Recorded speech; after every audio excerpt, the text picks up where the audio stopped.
30년 만에 돌아온 한국, 설렘은 사라지고 고민만 남았다. 67세 귀국 한인의 고백.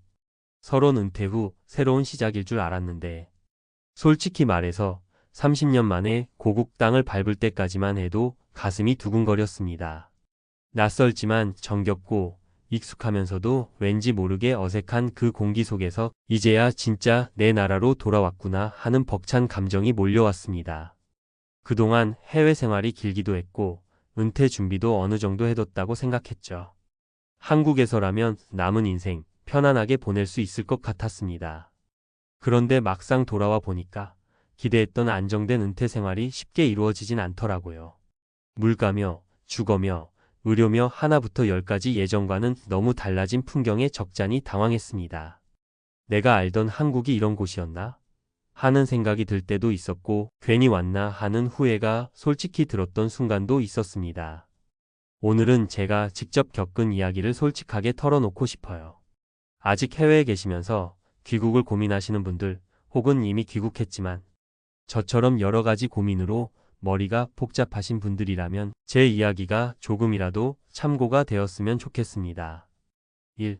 낯선 경제 현실 어쩌다 보니 줄어만 가는 통장 잔고. 어디서부터 이야기를 해야 할지 모르겠지만 아마 많은 분들이 가장 궁금해하실 부분은 돈 문제일 거예요. 저도 귀국하기 전에는 이렇게까지 생활비가 많이 들 줄은 몰랐습니다. 해외에서 살아온 시간 동안 그래도 한국이 물가가 싸다는 인식이 은연중에 깔려 있었거든요. 물론 일부 식료품이나 의료 서비스는 외국보다 저렴한 부분도 있습니다. 그렇지만 은퇴자 입장에서 매달 빠져나가는 고정 지출이 생각보다 많아요. 예를 들어 국민건강보험료가 꽤 부담됩니다. 해외에서는 의료비가 비싸니 한국이 의료 천국처럼 보이기도 했지만 막상 가입하고 나니 매달 꼬박꼬박 내는 보험료가 적지 않더군요. 거기에 한두 번 병원 가고 약 사고 검사라도 하면 비용이 확 늘어납니다. 그리고 생활비. 이게 제일 체감이 커요. 외식 한번 하려면 예전처럼 10,000원 이하로 뚝딱 해결되는 시절은 이미 지났더라고요. 마트에 가서 장을 봐도 물가가 많이 올라서 옛날 기억 그대로 가득 담았다가는 계산대에서 깜짝 놀라는 경우가 많습니다. 사례 1. 김현순 68세 미국 거주 후 귀국 시 이야기. 미국에서 살 때는 뭔가 한국이 더 저렴할 거라고 생각했어요. 한국의 국민건강보험도 부럽다고 여겼었고 은퇴 후 한국 가면 돈을 좀 아낄 수 있겠지 싶었거든요. 그런데 와서 보니까 매달 나가는 고정비가 생각보다 훨씬 큰 거예요. 외식 비용도 만만치 않고 병원 갔다 오면 검사비 진료비 이런 게 그때그때 확 몰아서 나오니까 심장이 덜컥 내려앉을 때가 있죠. 이렇게 고정 지출을 제대로 계산하지 않으면 귀국 후 통장 잔고가 빠르게 줄어들 수 있습니다. 은퇴 후 노후 자금에 대한 철저한 시뮬레이션이 절실하더라고요. 2. 인간관계의 거리 가족, 친구 다 좋을 줄만 알았는데 귀국하기 전에 가장 설렜던 이유는 사실 사람들 때문이었습니다. 가족들, 오래된 친구들, 그리고 조금만 나가면 들리는 한국말. 다시 사람 사는 정을 느낄 수 있겠다는 기대가 컸어요. 하지만 30년이라는 세월은 생각보다 길었나 봅니다. 사람들의 삶도, 성향도, 추억도 저만큼이나 많이 변해 있더라고요. 오랜만에 만난 가족들도 한두 번은 반가워서 모임을 갖고 사진도 찍고 그러지만 결국은 각자 삶이 바쁘잖아요.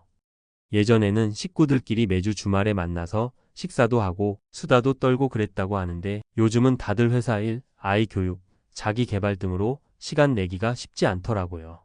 친구들도 마찬가지입니다. 어쩌다 만나면 반가운 건 분명한데 자주 만나기가 쉽지 않죠.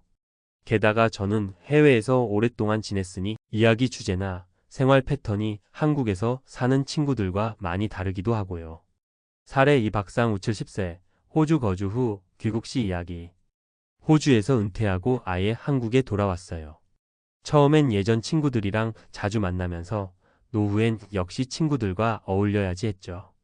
근데 다들 은퇴 안 한 친구들도 있고 애 돌봐주는 친구들도 있고 아파서 병원을 자주 다녀야 하는 친구도 있고 정작 같이 시간을 보낼 사람이 잘 안 보이더군요.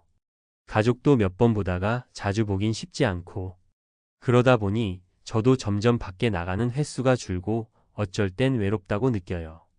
이 부분이 은근히 많은 이들의 고민일 거예요. 한국에서는 가족과 친구가 많아서 덜 외로울 줄 알았는데 실상은 그 기대치가 커서인지 막상 돌아와서 느끼는 괴리가 더 크게 다가오기도 합니다. 3. 문화와 속도의 충돌. 나는 분명 한국 사람인데 어색한 건 왜일까? 한국은 늘 빠르게 변하는 사회로 유명하잖아요. 그렇다고 해도 해외에서 먼발치로 듣던 이야기와 직접 몸으로 겪는 건 차원이 다르더라고요. 특히 디지털 환경이 너무 빨리 발전해 있어서 나는 단지 은행 업무를 보러 갔을 뿐인데 스마트폰으로 인증하고 QR코드 찍고 무인기기에서 발급받고 이런 식으로 낯선 절차가 많아요.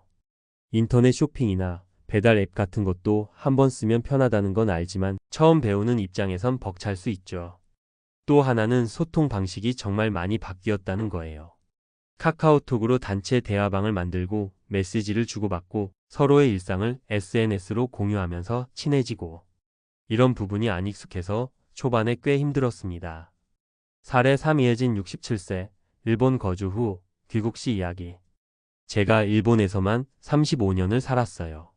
일본 생활에 어느 정도 익숙해서 한국에 와도 금방 적응할 줄 알았죠. 어차피 말도 통하고 문화적 배경도 같으니까 그렇게 생각했는데 막상 와보니 은행 일부터 병원 예약까지 스마트폰 없으면 안 되는 게 너무 많더라고요. 처음엔 카카오톡 설치도 잘 모르겠어서 손자한테 일일이 물어봤죠. 내가 외국인도 아닌데 왜 이렇게 어색하지? 싶어서 괜히 서글펐어요.